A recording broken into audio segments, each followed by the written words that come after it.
Alors on a interrogé notre communauté RH et la priorité, la première des priorités, c'est la préservation de l'emploi. Les DRH, nos DRH se battent pour sauvegarder l'emploi.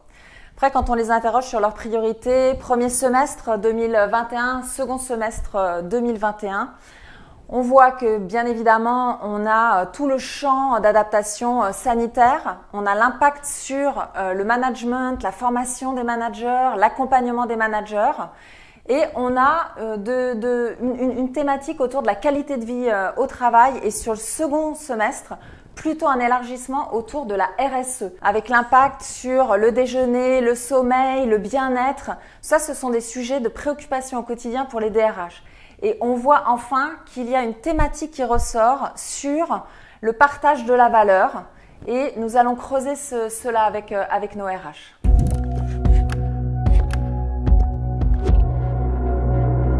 Alors, dans notre enquête, ce qu'on voit, c'est que les DRH qui nous ont répondu, alors attention, ce ne sont pas des DRH du secteur de l'hôtellerie, de la restauration, du spectacle, puisque dans ces secteurs-là, ils sont plutôt des petites entités, il n'y a pas de DRH.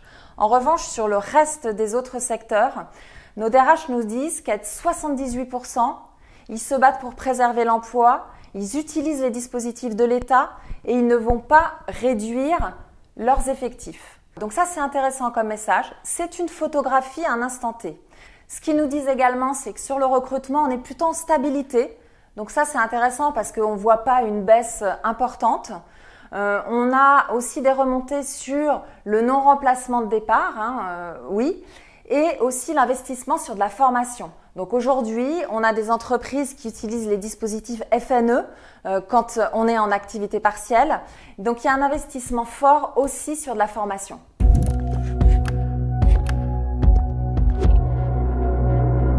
Donc ce qui s'est passé il y a quelques jours et ce drame horrible a profondément affecté la communauté de DRH. Nous avons porté cette tristesse auprès des familles. Clairement, aujourd'hui, le collectif de DRH est inquiet.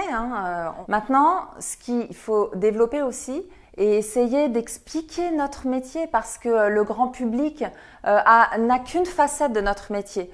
Donc notre responsabilité est en effet de gérer le collectif pour accompagner l'activité économique de notre entreprise. Mais ce qu'on ne dit jamais, c'est que nous traitons au quotidien les situations individuelles de nos salariés. On le fait également avec nos partenaires sociaux. Et je pense que cette double facette de notre métier mérite d'être connue parce que c'est la réalité du terrain. Le DRH, il accompagne le business, mais sans jamais laisser de côté le collaborateur. Et ça, je pense que c'est vraiment important de le souligner.